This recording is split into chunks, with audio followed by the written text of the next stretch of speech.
Welcome back to another episode of Rock Boys Football. It's going to be a very busy next couple of weeks for Marion Cristobal, the Miami Hurricanes on the recruiting trail. And I want to dive into some of my favorite targets on the offensive side of the football for this Miami Hurricanes program.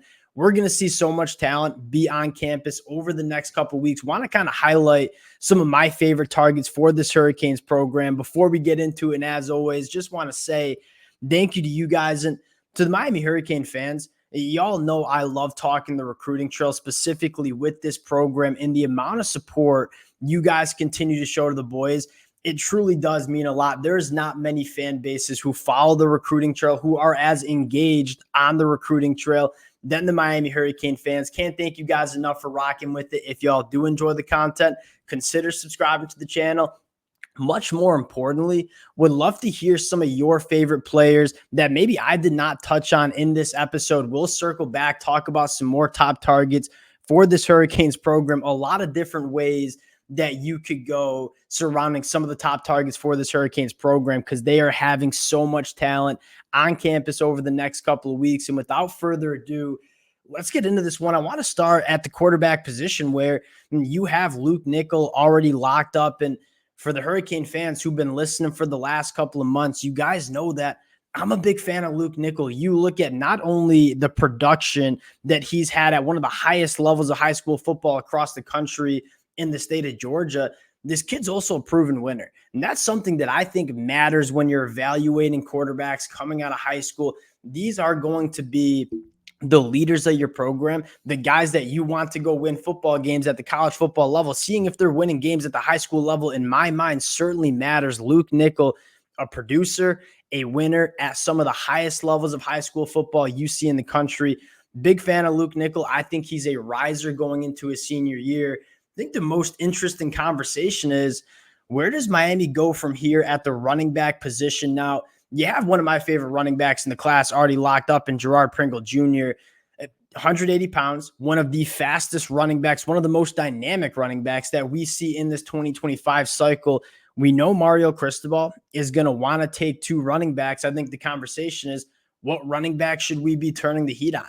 And the guy that has been a riser for me is Shakai Mills-Knight. I am a massive fan of not only the player of Shakai Mills-Knight, but I'm a massive fan of how he would fit into this Hurricanes backfield, where you look at Gerard Pringle Jr., he's your space back, a guy that you can get in space and kind of rely on him to hit some of those game-changing plays, but probably not a guy that you're going to ask to take 20-plus carries a game.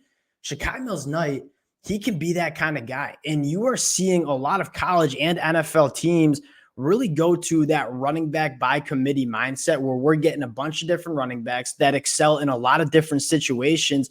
You talk about the perfect balance, that yin and yang, so to speak.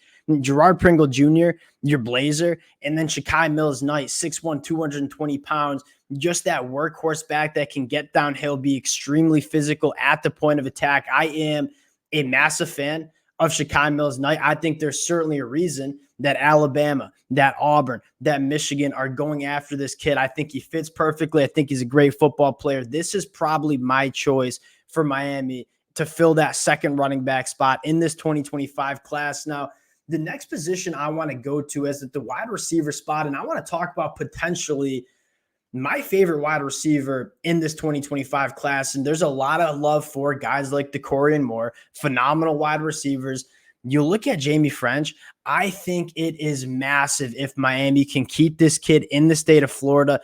You look at Jamie French, he kind of gets slept on a little bit. I know that's crazy because a top 25 national prospect doesn't necessarily have the track times or the frame that some other wide receivers have in this 2025 class. You turn on the film, he is some of the better movement skills that I've seen at the wide receiver position in a very long time. You talk about a polished route runner, a route runner that can create separation and then create after the catch. That's Jamie French. In my mind, the most important aspects that you can have as a wide receiver: body control, movement skills, route running, coordination. That's where Jamie French really does thrive. I think he might be the best pure wide receiver in this 2025 class. And how I think this recruitment might go for Miami is, You have obviously Texas that's making a heavy push for him right now. You have Ohio State making a heavy push for him right now. I think Miami, very similar to how the Jeremiah Smith recruitment played out, they're just going to keep on with this kid. And whether he commits to Miami in the summer or whether he commits in December during signing day, I think Miami is going to be in the long run for this recruitment. I think in my mind, the most impressive wide receiver in this 2025 class, a massive priority for this Miami Hurricanes program. Next wide receiver that I think is a fan favorite for this Hurricanes fan base, four-star wide receiver Cortez Mills, also from the state of Florida.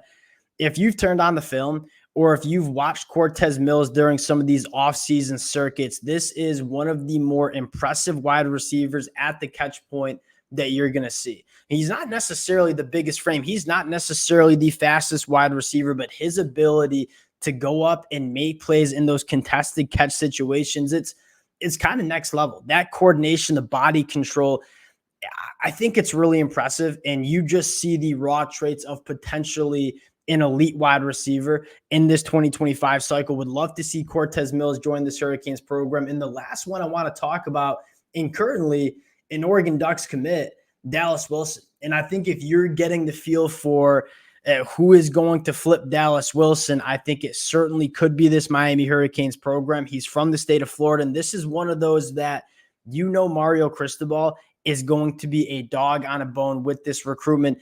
Committed all the way out in Eugene, Oregon, that is a very hard location for Dan Lanning and his staff to continue to check up on a guy like Dallas Wilson. If there is a perfect flip candidate, it's a guy right in your backyard that you can beat out Oregon in terms of the amount of communication and the amount of times you can get him on campus.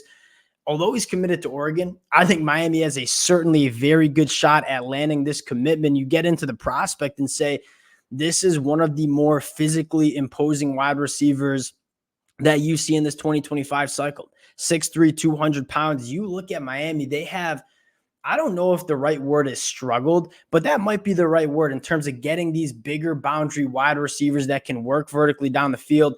I'm a big fan of a guy like Isaiah Horton. I think he could break out in the 2024 season, but you haven't seen Miami have, a ton of success getting these kind of guys on campus, but they provide so much value to your offense in terms of safeties and defenses, having to respect what you can do working vertically down the field with a physical, big-bodied presence like Dallas Wilson. Would love to see Miami be able to land Dallas Wilson. If you can land 2 out of the 3 wide receivers that we just talked about, Jamie French, Cortez Mills, Dallas Wilson, 3 guys that I think Miami's certainly in it for, I think you would be fired up if you're a Hurricanes fan with this wide receiver class. And the last position group that I want to talk about, we already have the tight end spot on lock. We got 2 of the best tight ends in the country heading to Miami in this 2025 cycle.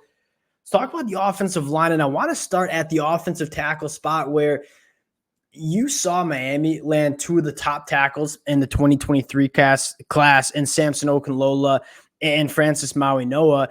In 2024, they didn't necessarily land that standout tackle. They took some projects, some guys that certainly could be very good offensive tackles, and I trust Alex Mirabal and Mario Cristobal to evaluate some of those guys. I think the offensive tackle spot is not a position of concern by any means, but a position that you want to make sure you get right and get a couple bodies coming in.